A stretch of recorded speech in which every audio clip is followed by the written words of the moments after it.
Assalamualaikum dan salam sejahtera. Bertemu kembali dalam MG Flash 21 Julai bersama saya Nur Ayuni Johari. Berita utama, kerajaan memberi jaminan projek mega seperti transit aliran masa 3 MRT3 dan Lebuh Raya Pem Borneo tidak akan dibatalkan. Menteri di Jabatan Perdana Menteri Hal Ehwal Ekonomi, Datuk Seri Mustafa Muhammad berkata, kerajaan telah mengenal pasti hanya 30 projek yang tidak diteruskan pada tahun ini. Yang pertama, kita telah mulakan sesi lipat urus pada 19 bulan Julai lalu. Saya promosikannya di antara Kementerian Kewangan, Unit Perancangan Ekonomi, ICU dan juga JKR.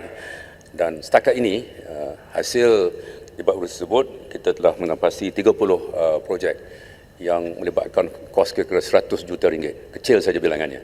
Jadi seperti saya sebutkan tadi, projek-projek yang belum diiklankan, belum apa-apa pun ada persiapan, ya, itu kriterianya. Jadi sesi lebat urus akan berterusan minggu hadapan. Seperti sebut jawapan tadi, EPU, MOF, ICU dan juga JKR akan mengadakan pertemuan semua kementerian, ya, untuk memastikan bahawa mana-mana yang perlu untuk menjamin kesejahteraan rakyat diteruskan.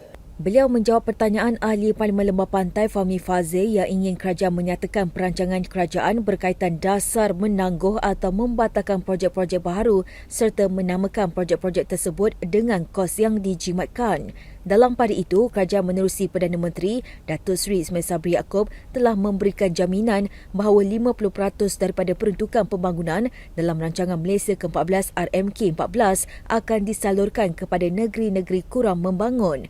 Datuk Seri Mustafa berkata, penjimatan kepada penangguhan projek itu boleh digunakan untuk membiayai sebahagian daripada peningkatan lebih RM40 bilion pemberian subsidi kepada rakyat. Bekas Menteri Luar Datuk Seri Anifah Aman menggesa isu tuntutan Sultan Sulu dibahaskan di Parlimen kerana ia melibatkan kedaulatan negara. Jelasnya dalam satu kenyataan, usul yang dikemukakan ahli Parlimen Kota Belud Isna Raisah Munirah Majlis itu perlu dibenarkan. Beliau turut menyanggah kenyataan Speaker Dewan Rakyat Tan Sri Azhar Azizan Harun yang menyatakan tidak wajar didedahkan strategi negara dalam menangani isu tuntutan Sultan Sulu. Tegas beliau, usul tetap perlu dibahaskan bagi memulihkan rakyat di negara ini, khususnya di Sabah, tahu mengenai status negara. Dalam menangani isu itu, malah rakyat tidak meminta kerajaan untuk mendedahkan perkara sulit semasa perbahasan. Datuk Seri Anifah yang juga Presiden Parti Cinta Sabah turut mempersoalkan apabila kerajaan perlu berdiam diri mengenai isu tuntutan waris Sultan Sulu. Ahli Parlimen Sabah khususnya ingin membahaskan isu itu kerana ia adalah isu yang membimbangkan setiap rakyat di Sabah dan menjadi hak mereka mewakili suara rakyat untuk membangkitkan isu ini di Parlimen.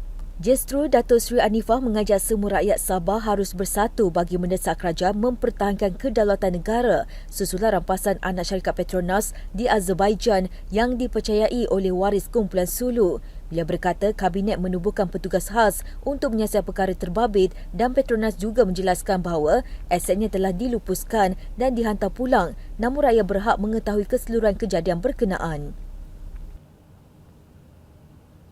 Padah membuat hantaran jelik dengan menghina agama Islam di YouTube. Seorang duda didenda RM50,000 selepas mengaku bersalah di Mahkamah Sessions Sepang hari ini. Hakim Ahmad Rizki Abdul Jalil menjatuhi hukuman itu terhadap tertuduh Muhammad Nur Muzil Muhammad Razali, 39 tahun atas pertuduhan yang dilakukannya pada 16 Julai lalu.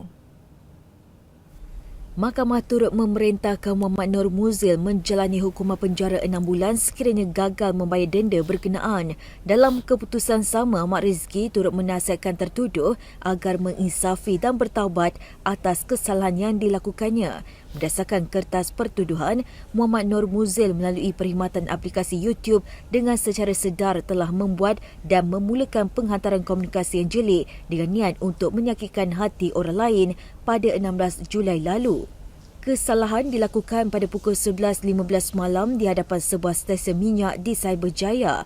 Dia dituduh mengikut Seksyen 233-1-A Akta Komunikasi dan Multimedia 1998-Akta 588 dan boleh dihukum di bawah Subseksyen 233-3 Akta sama. pendakwaan dikenalikan Timbalan Pendakwa Raya Nur Azizah Aling manakala tertuduh tidak diwakili peguam.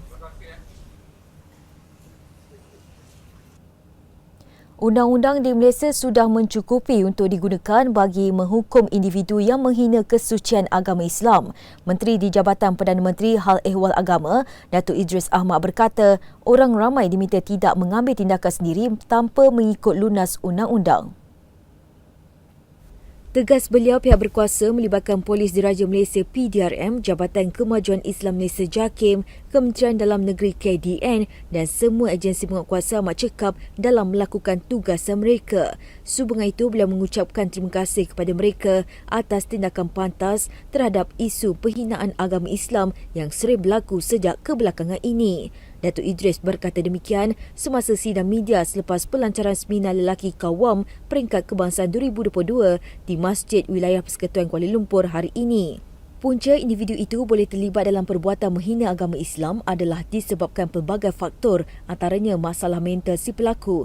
Beliau berkata jika seseorang itu dalam keadaan normal atau waras, sama ada dari kalangan orang Islam atau sebagainya, mereka tidak akan sewenang-wenangnya untuk mengaibkan agama secara rela. Bagaimanapun, pihaknya akan sentiasa berusaha mencari penyelesaian jangka panjang berhubung isu itu dengan dua kaedah. Antaranya dengan memberikan pendidikan seperti usaha dakwah, turun ke lapangan, menganjurkan majlis kefahaman agama seperti hari ini dan sebagainya kepada orang awam. Keduanya ialah sistem hukuman sendiri yang mana pesalah perlu dihukum mengikut undang-undang sedia ada. Seterusnya, seorang pemandu kenderaan pacuan 4 roda disaman kerana memandu di lorong kecemasan. Ketua Polis Daerah Seberang Perai Utara SPU SCP Muhammad Razzi Ahmad berkata, suspek berusia 47 tahun itu disaman selepas hadir ke Pejabat Bahagian Siasatan dan Penguatkuasaan Trafik Ibu Pejabat Polis Daerah IPD SPU jam 9 pagi tadi.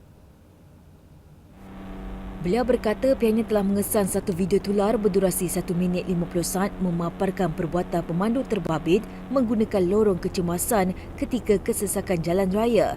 Kejadian berlaku di kilometer 129.0 Lebuh Utara Selatan, arah utara di Sungai Dua baru-baru ini. Susulan itu, polis telah mengenal pasti identiti pemilik kenderaan terbabit sebelum memanggil lelaki itu untuk membantu siasatan. Akibat perbuatannya itu, Muhammad Razzi berkata tindakan saman dikenakan di bawah kaedah 53/1 Kaedah-Kaedah Lalu Lintas Jalan 1959 di atas kesalahan memandu di lorong kecemasan.